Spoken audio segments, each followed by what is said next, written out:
नुआपड़ा जिला सिनापाली रे चलित निर्वाचन आसंता मे 13 हेबाकु थिबा बेले स्थानीय पुलिस तत्पर होई उठिछि।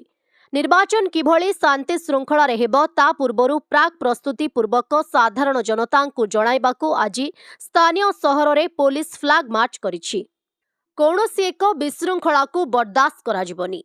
अबाध एवं निरपेक्ष निर्वाचन किभଳି हेबो ता पई स्थानीय पुलिस अंटा भिड़िछि।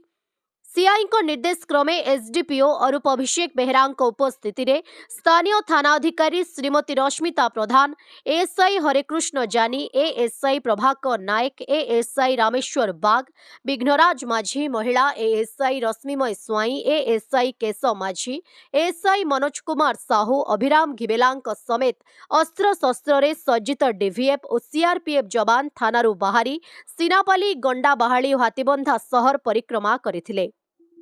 देखो आमर जो आगामी निर्वाचन अच्छी एक संगे आम लोकसभा और विधानसभा दुईट निर्वाचन होम अंचल मे 13 तारिख दिन भोट ग्रहण हम से सीआई निर्देश क्रमे आम उच्च अधिकारी निर्देश क्रमे आज सिनापाली थाना अंचल सिनापाली, गंडाबाहाली और हाथीबंधारे फ्लैग मार्च कर सब विभिन्न प्रकार जहाँ गाइडलाइन अच्छी सीआई कॉन्फिडेंस बिल्डिंग मेजर एमती जनसाधारण एक अबाध निरपेक्ष निर्वाचन हो पार से पुलिस प्रशासन तत्पर अच्छी आमर फोर्स आथेष रूप में आम पाखे मौजूद अच्छी जेकोसी परिस्थिति मुकाबला करने प्रस्तुत अच्छे।